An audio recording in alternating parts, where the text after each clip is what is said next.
Boa noite a todos. Sejam bem-vindos à Casa de Francisco. Por mais uma vez aqui estamos. Hoje com a palestra do nosso irmão Reginaldo.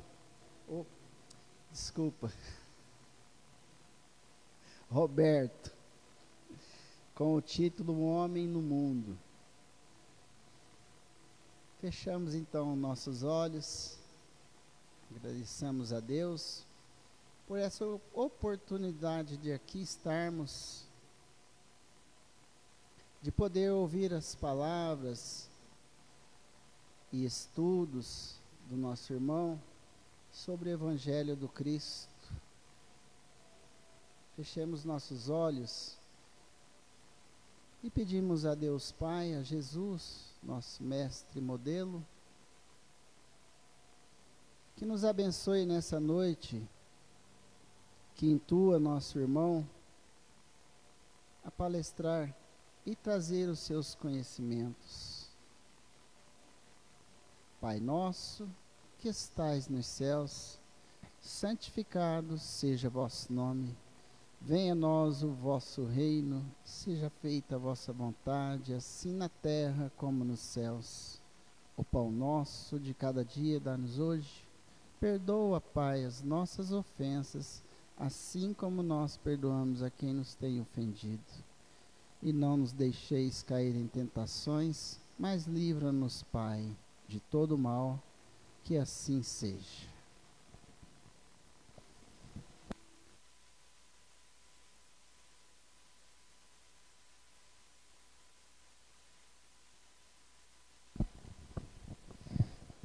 É Reginaldo, é Rogério, é Roberta, tudo com R, tá tudo certo. Agora, falar de bagagem, de conhecimento, ele tá lascado, né? Boa noite a todos, sejam muito bem-vindos. Que Jesus nos abençoe, nos proteja, ampare e nos dê condições para que a gente seja compreendido por todos que cá estão. Eu sei que vocês estavam esperando um rapaz mais bonito, o Rogério, para a palestra de hoje. Terão se contentar comigo, porque ele teve um contratempo e não pôde chegar a tempo. E eu, como STEP, vamos tentar fazer uma palestra aqui para vocês. O Narciso falou, o tema chama O Homem no Mundo. Esse tema nós encontramos no livro O Evangelho segundo o Espiritismo, no capítulo 17. O capítulo 17 é o Sede Perfeitos.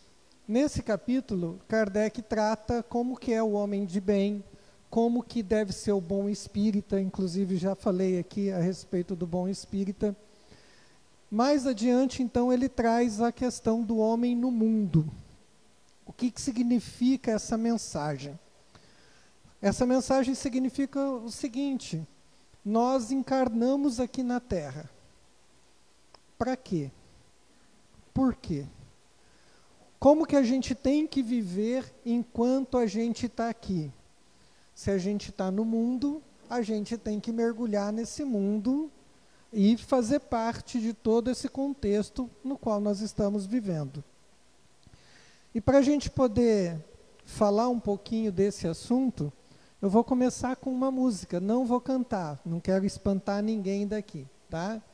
Mas é uma música do Padre Zezinho que diz assim: um dia uma criança me parou, olhou-me nos olhos a sorrir, caneta e papel na mão, tarefa escolar para cumprir, e perguntou no meio de um sorriso: o que é preciso para ser feliz?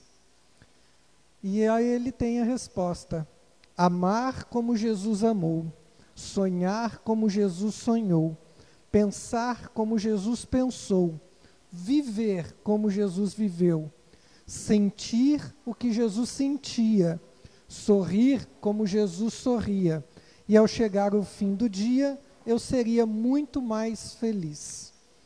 Então essa música, de uma simplicidade ímpar, ela mostra que no final do dia, para a gente ter uma vida, enquanto nós aqui no mundo, feliz, nós precisamos fazer aquilo que Jesus fazia. Simples assim. Podemos encerrar a palestra. Não, né? Por quê? Porque se a gente está no mundo, a gente sabe que o mundo é cheio de dificuldades e de problemas. Hoje em dia, a gente tem uma noção de que viver aqui na Terra não está fácil para ninguém, porque a gente vê questões absurdas nas redes sociais, questões bastante complexas. Hoje a gente não pode falar um A, porque a gente está desmerecendo o resto do alfabeto. Então a gente tem que tomar cuidado com aquilo que a gente fala, a gente tem que prestar atenção nas coisas, e está muito complicado. Achei um exemplo bem interessante, recentemente, que a pessoa foi tomar um café da manhã e ela foi tomar café. Aí aparece um vídeo, café faz mal. Ela jogou o café fora. Ela foi comer uma fruta, frutose faz mal, jogou a fruta fora. Foi pegar um pão, pão faz mal. A gente não pode, até água o pessoal fala que faz mal. Então a gente tem que tomar muito cuidado, porque o mundo está numa perturbação assim que a gente acha muito estranho. Mas Kardec já colocou isso na Gênese. Ele fala da transição planetária, que haveria uma comoção social generalizada. A gente teria muita dificuldade de relacionamento nesse período de transição. E realmente é o que está acontecendo. Na Viagem Espírita de 1862, no seu discurso, ele escreve exatamente assim: quando se considera o estado atual da sociedade, fica-se tentado a pensar que sua transformação só se daria por um milagre. Parece que Kardec não escreveu isso em 1862, mas sim ontem, porque parece que só um milagre para salvar tudo isso que a gente está vivenciando aqui na Terra. É chuva, está chovendo, que bom. E aí a pergunta para a gente poder entender essa mensagem que Kardec, que o Espírito Protetor traz para a gente nesse O Homem de Bem. Pergunta 132 de O Livro dos Espíritos: qual o objetivo da encarnação? Essa pergunta ela já foi falada aqui muitas e muitas vezes, mas a gente precisa assimilar a resposta, porque água mole em pedra dura, tanto bate até que fura, né? Qual o objetivo? A resposta dos Espíritos: Deus lhes impõe a encarnação. A encarnação ela é imposta, ela não é assim, você vai se você quiser, ela é uma imposição. Deus lhe impõe a encarnação com o objetivo de fazê-lo progredir, de evoluir, de tomar parte na obra da criação. Então esse é o resumo da resposta, ou seja, nós viemos para melhorar, nós viemos para evoluir, nós viemos aqui para aprender. Então é importante a gente pensar, e é tão pesada essa questão de encarnação, a gente sabe o quanto é difícil, que no livro Renúncia, Alcione, ela vai falar com o seu mentor espiritual, que é o Antênio. E ela vai numa estrela próxima a Sírius, num lugar lindíssimo, quando Emmanuel ele descreve ali, é um lugar muito bonito, aonde ali os espíritos lidam com as coisas divinas, a gente não entende o que deve ser isso. E ela vai falar para ele o seguinte: eu preciso voltar para a Terra, eu preciso reencarnar, porque os meus familiares estão precisando de mim e eu também estou com saudade deles. Aí ele fala: mas você pode cuidar deles daqui, mas eu preciso estar lá, eu quero estar lá. E olha só o que ele responde para ela: recorda que as leis planetárias não afetam somente os espíritos em aprendizado ou reparação, mas também os missionários da mais elevada estirpe. O que ele está dizendo aqui? Que reencarnar, a gente pode errar, a gente pode cair. Em qualquer momento a gente pode tropeçar. O Chico dizia que no último degrau da escala evolutiva você pode escorregar, que a gente tem que tomar muito cuidado, muita atenção. E quando a gente fala dessa condição de estar encarnado aqui, mergulhado na Terra, a gente está lidando com pessoas diferentes, com situações estressantes, com coisas preocupantes. O tempo todo a gente está tendo essa oportunidade de aprendizado. Friedrich Nietzsche, ele tem uma frase que é muito interessante, que ele diz assim: quando você olha muito para o abismo olha de volta para você. O que ele está falando aqui? Quando você está mergulhado em pensamentos negativos, assistindo coisas negativas, vendo coisas negativas, ruins, você acaba sendo absorvido por essas questões. Um exemplo, meus pais já passaram dos 70 e poucos anos, meu pai 85, minha mãe 76. E eles adoram assistir um programa que passa todo dia à tarde, lá na Bandeirantes. Vocês sabem que programa eu estou falando? Sabe, né? Como que é o nome? Não? Ninguém vai falar? Hã? Cidade Alerta, né? O pessoal ficou com vergonha de falar, mas tudo bem. Por que eu falo isso? Porque são coisas muito negativas. São só tragédias que são colocadas. Ah, mas eu estou no mundo, eu vou ver tragédia. Tudo bem, você vai conviver com as tragédias. Faz parte, é natural que isso aconteça. A questão é que você não pode se envolver com essas situações. Isso que é importante a gente pensar a respeito. Nesse sentido, o espírito protetor que traz essa mensagem, que assina essa mensagem, em 1863, ele escreve no primeiro parágrafo: um sentimento de piedade deve sempre animar o coração dos que se reúnem sob as vistas do Senhor e imploram a assistência dos bons espíritos. Ou seja, ele está falando aqui que nós, quando encarnados, temos que buscar ter piedade de todo esse povo que está à nossa volta, ao nosso derredor. Por quê? Porque a gente vai precisar de assistência espiritual. E nesse sentido de precisar de assistência espiritual, pedir a assistência dos bons espíritos, nós temos que fazer a nossa parte. E a nossa parte é trabalhar essa questão da piedade. O que é piedade? É compaixão, é ter misericórdia. Misericórdia, do latim, que é coração miserável, se a gente for ao pé da letra. Mas se a gente pegar de uma forma mais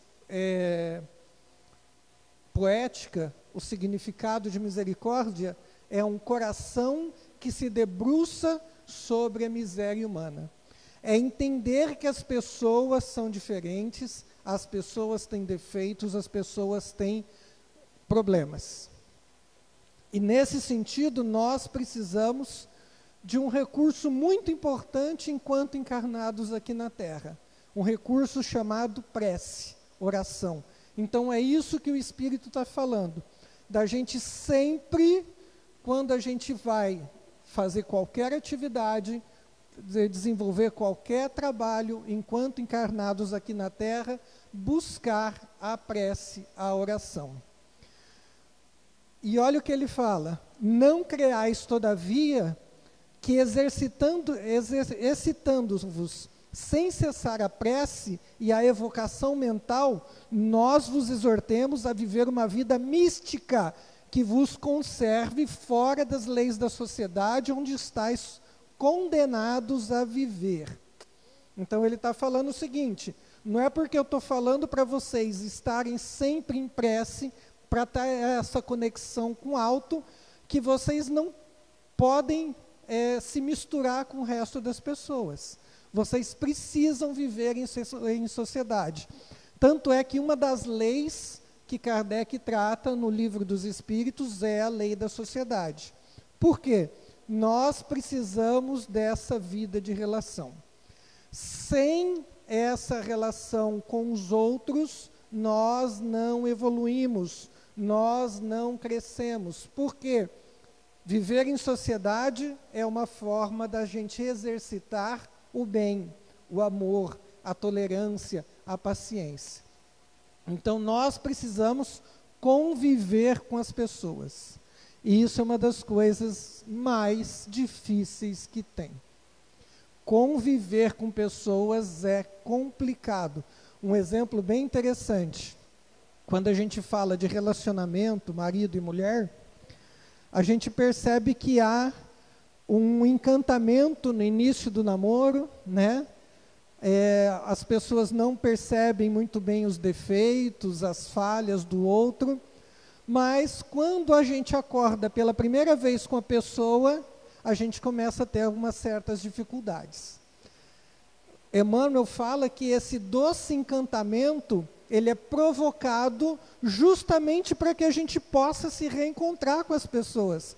Porque se a gente percebesse a pessoa como ela é, de fato, no primeiro encontro, ninguém casaria.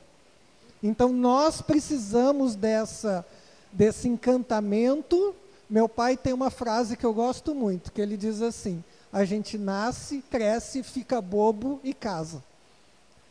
Então, esse doce encantamento, ele serve justamente para se aproximar, para a gente se aproximar um com o outro. Então, nós precisamos uns dos outros. Mário Quintana tem uma frase que eu gosto muito, que ele diz assim: a arte de viver é simplesmente a arte de conviver. Simplesmente disse eu, mas como é difícil. Talvez seja a questão mais complicada enquanto ser humano é viver em sociedade. E o espírito protetor, ele ainda escreve: sois chamados a estar em contato com espíritos de natureza diferente, de caracteres opostos. Não choqueis nenhum daqueles com os quais vos encontrais. Então, nós somos impostos a viver com determinadas pessoas. É uma imposição, a reencarnação. Sendo uma imposição, nós somos obrigados a conviver com determinadas pessoas. Então, isso é importante a gente pensar. O Maurício gosta dessa frase bastante. Santo Agostinho diz assim: as pessoas não são o que parecem. As pessoas não são o que deveriam ser. As pessoas não são o que gostaríamos que elas fossem. As pessoas são exatamente o que são. E não há nada que possamos fazer a respeito. Se você não aceitar essa simples verdade, nunca será feliz. Se você quiser mudar alguém, você nunca vai ser feliz nesse sentido. Cai chuva, cai. Estou de moto, mas não tem problema. Quem vai para casa não se molha, né? Então, essa frase de Santo Agostinho, ela fala exatamente das pessoas, como elas são, e das dificuldades que a gente tem. Vamos lembrar, nós também somos difíceis. Nós também precisamos de pessoas que tenham paciência conosco. Então, é importante a gente pensar nisso. Mas esse espírito protetor, ele fala dessa questão de estar em prece, dessa vida de relação que a gente tem que ter, no sentido de que a gente não pode fugir da sociedade, não tem como, não adianta, a gente precisa uns dos outros.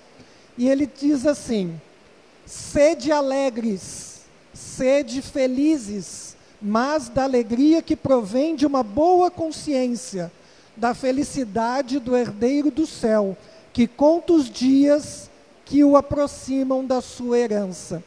Então ele fala o seguinte: está na terra, vamos ser felizes com aquilo que a gente tem. Vamos rezar e ver o Corinthians perder e ficar feliz por isso também.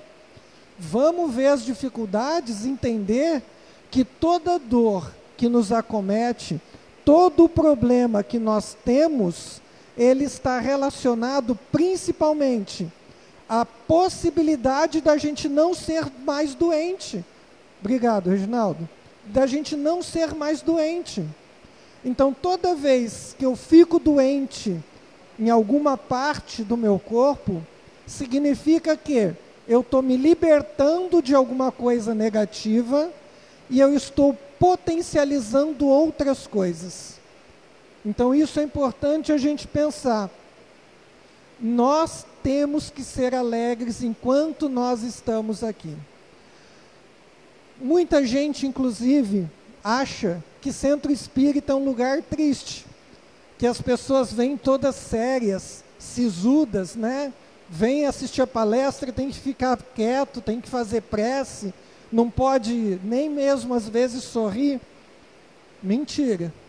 A gente pede para fazer silêncio, coloca uma boa música para a gente se conectar com o mundo espiritual, para que eles possam atender as nossas necessidades. Mas isso não é tristeza.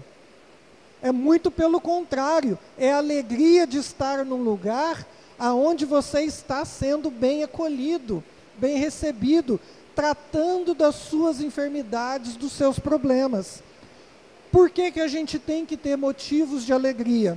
Primeiro, nós somos herdeiros do universo. Não tem aquela frase, né? Eu não sou o dono do mundo, mas sou filho do dono. É basicamente isso. Nós somos herdeiros do universo. Nós somos espíritos. A morte não existe. O que morre é o corpo. O espírito continua vivo do lado de lá. É onde a nossa casa é verdadeira. E saber uma coisa, a felicidade não depende de fulano, de cicrano, do beltrano. A felicidade só depende de mim, das minhas escolhas, da minha percepção, da minha forma de agir. E toda dor, toda dificuldade, ela tem prazo de validade. Tudo vai passar. Tudo vai passar. E amanhã eu serei muito mais feliz.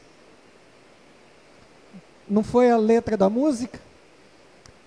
Viver como Jesus vivia, aí eu vou ser feliz, cumprir aquilo que Jesus dizia, eu serei então feliz nesse sentido. E o que é essa alegria que a gente precisa ter? É uma alegria espiritual, uma alegria consciente, é aquela alegria da paz interior, do bem que a gente faz, é alegria que não depende das coisas materiais, ela só depende daquilo que você acumula no coração, do bem que você espalha, da consciência de que Deus está presente em tudo, em todos os momentos, em todos os lugares, em todo momento. É a alegria do nosso dever cumprido, fazer aquilo que precisa ser feito, não fazer o que eu quero. Pode parecer estranho, mas é exatamente isso. O dever é fazer aquilo que a gente precisa, não aquilo que a gente quer. Porque se eu fizer aquilo que eu quero, eu estou dando vazão somente aos meus desejos. E se eu estou fazendo o que eu quero, estou cumprindo com os meus desejos, significa o seguinte: eu sou escravo daquilo que eu quero, dos meus desejos. Então eu preciso fazer aquilo que é necessário. Alegria, como eu disse, de ser herdeiro do céu. E essa alegria, ela é serena, ela é permanente, ela é diferente da euforia. É uma alegria de tranquilidade, de paz. Segundo André Luiz e Emmanuel, nas obras psicografadas por Chico, ele coloca vários tipos de alegria. Primeira delas, alegria legítima, que é aquela que surge da fé, da esperança, da caridade e da paz interior. Existe a alegria exterior, que é a manifestação visível de contentamento, a alegria da chuva que está caindo, né? De sentir o cheiro o cheiro de chuva, que tem até nome, né? Petricor. O cheiro de chuva tem o nome de petricor. Interessante isso. Então, sentir esse cheiro. Alegria do serviço, que vem da satisfação em ajudar o próximo, cumprir os nossos deveres espirituais. Alegria de convivência, de conviver com as pessoas, de afetos que a gente troca com os pais, com os amigos, com os irmãos. Alegria de aprender, de crescer, de melhorar um pouco. E existe também uma alegria chamada de alegria ilusória. O que é a alegria ilusória? Ela é baseada nas coisas materiais. E ela é instável, perecível e acaba quando a gente morre. Você pode ter milhões, você pode ter uma fortuna imensa, morreu, você não leva mais para lugar nenhum. Você deixa tudo aqui. Todos os bens materiais. Essa é a alegria momentânea que a gente vive. E quando a gente fala de alegria, uma das pessoas que é tida como sisuda no meio espírita é o próprio Allan Kardec. Por que será que nas fotos Allan Kardec está com o rosto fechado? Vocês imaginam que para tirar uma foto você tinha que ficar 15 minutos ali? Não dá, né? Ia ser complicado. Então ficava sério para poder tirar uma foto. Então por isso que ele parece esse aspecto. E Kardec era muito brincalhão. Olha só, o Henri Sousse, que é o biógrafo de Kardec, ele escreve uma coisa muito interessante sobre Amélie Boudet, que é a esposa de Kardec. Ele diz assim: ela soube fazer-se notar pelo Sr. Rivail, em quem adivinhou sob o homem amável, de alegria franca e comunicativa, o pensador sábio e profundo aliado, uma grande dignidade, a melhor urbanidade. E ele coloca ainda: os verdadeiros espíritas põem sua satisfação nas alegrias do coração e não nos prazeres ruidosos. Então, a Kardec era muito alegre. E outra coisa que ele fala: erraria quem acreditasse que, em virtude dos seus trabalhos, Allan Kardec devia ser um personagem sempre frio e austero. Não era assim de fato. Esse sério filósofo, depois de haver discutido pontos mais difíceis da psicologia e da metafísica transcendental, transformava-se repentinamente em alguém risonho, bem-humorado, divertido, sabendo se colocar ao alcance de todos, mesmo os mais humildes, e tendo um talento todo particular para distrair os convidados que ele recebia à mesa e com os quais ele sabia, tão gentilmente, para compartilhar sua alegria comunicativa. Então a gente vê que Kardec gostava de receber os amigos em casa e oferecer jantares. E ele explicava os pratos, gostava de servir aos amigos. Curiosamente, tem um personagem dos nossos dias atuais que tem um jeito parecido, um tal de Chico Xavier, né, que brincalhão, que gostava de receber gente na sua casa o tempo todo, que gostava de servir as pessoas. Ele só comia depois que todo mundo fosse servido primeiro. Então é interessante nessa correlação entre os dois, essa alegria. E o Richard Simonetti, ele fez uma paródia de um trecho de uma música que todo mundo conhece. Vamos ver se vocês se lembram. Quem não gosta de samba, bom sujeito não é. É ruim da cabeça. Vocês conhecem a música, não conhece? Ele fez uma paródia que ele diz assim, o Richard Simonetti: quem não curte bom humor, espírito bom não é. Tem perturbação na cachola e coração sem fé. Achei muito bonitinho, porque exatamente isso. Espírita tem que ser bem-humorado. A gente precisa ver a vida com os olhos de alegria, porque nós estamos vivos, estamos encarnados. Ah, mas eu estou com uma unha encravada que está doendo. Você tem pé. Tem gente que não tem os pés. Agradece. Agradece. Ah, mas eu tenho que estar rindo para tudo. Ria. Sejamos uma poliana. Vamos rir, sorrir. Né? É muito bom tudo isso. E olha o que o Espírito diz também. A virtude não consiste em revestir um aspecto severo e lúgubre, em repelir os prazeres que vossas condições humanas permitem. Basta reportar todos os vossos atos de sua vida ao Criador que a deu. Então a gente pensa o seguinte: eu sou espírita, vão me convidar para uma festa. Ah, aquela festa vai ter bebida, vai estar assim de obsessor. Eu não vou, não. Não vou me misturar com esse povo, não. Complicado, né? Já pensou nisso?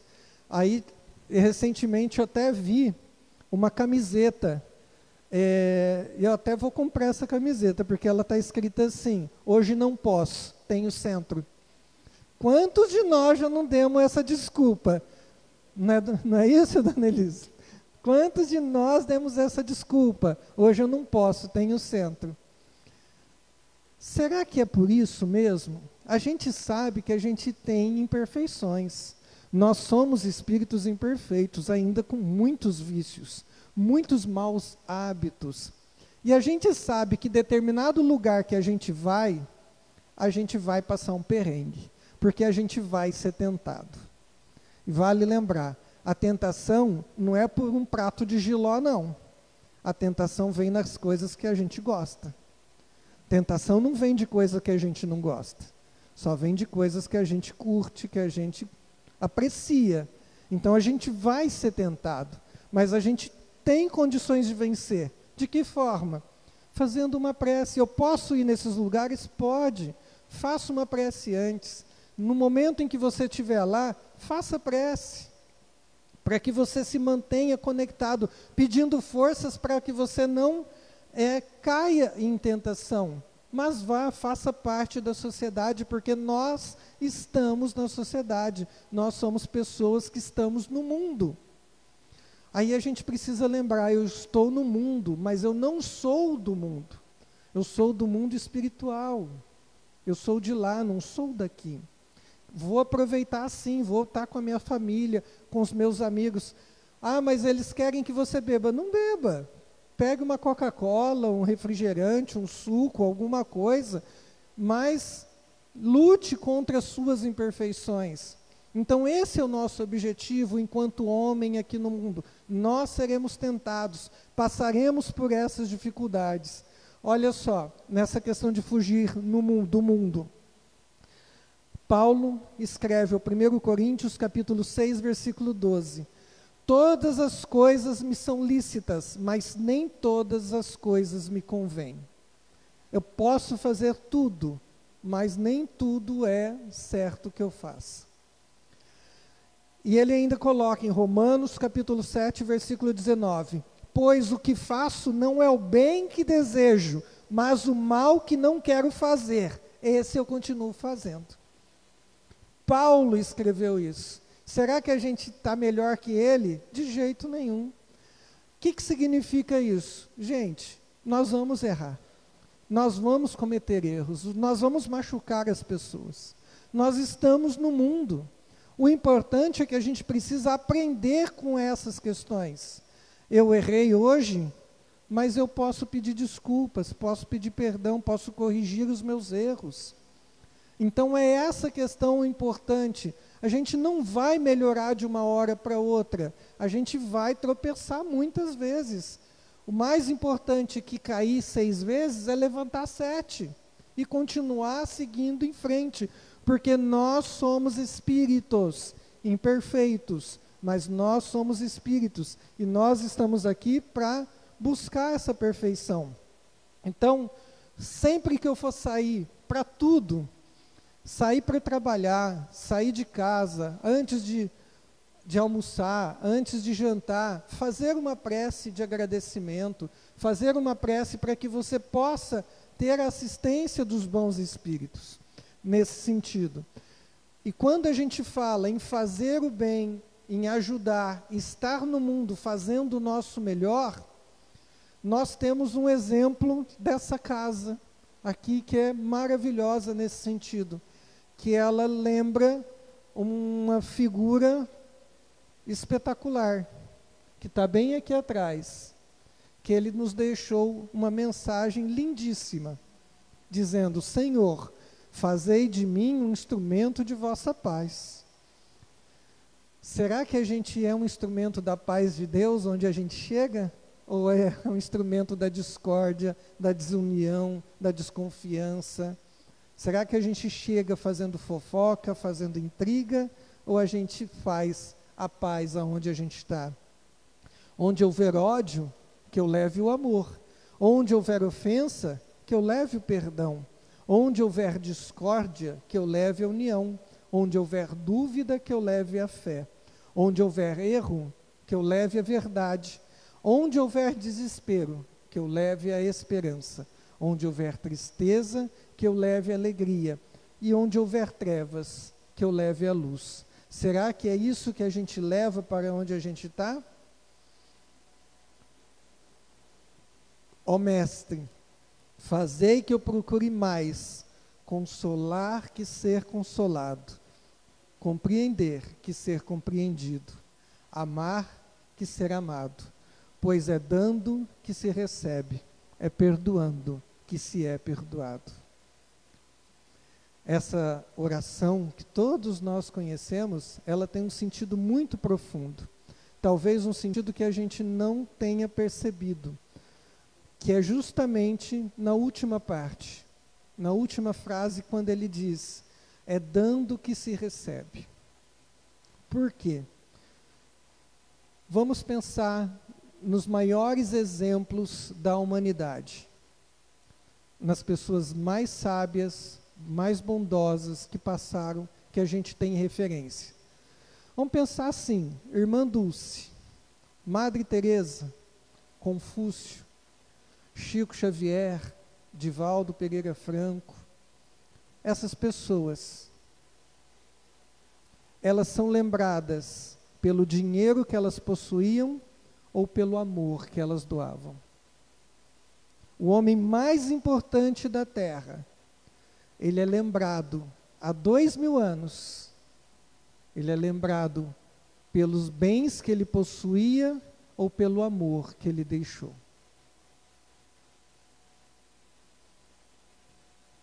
Vocês perceberam que desses nomes, raramente a gente lembra de alguém rico? A gente lembra de quem não teve nada, só teve amor para dar. Dona Benedita aqui na nossa casa, na nossa cidade. Então essas são as pessoas mais importantes da Terra. E a gente pode chegar lá, tendo alegria de poder estar aqui e pedir a Deus sempre a assistência dos bons espíritos para que eles nos ajudem nessa tarefa. É difícil estar encarnado? É. É possível superar tudo isso? É também.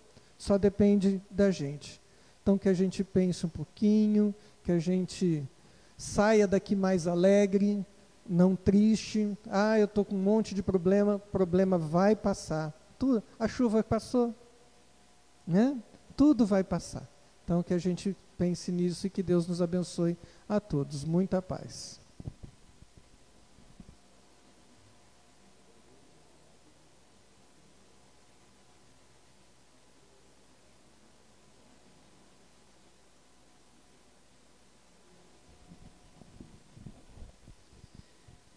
Então vamos para o passe, com tantas questões colocadas às nossas mentes, né, para nós refletirmos e pensarmos o tão qual e o tão quanto somos felizes, né, por termos os nossos tetos, nossas pernas para andar, nossos braços, o alimento que não nos falta, enquanto muitos outros passam por tamanhas privações.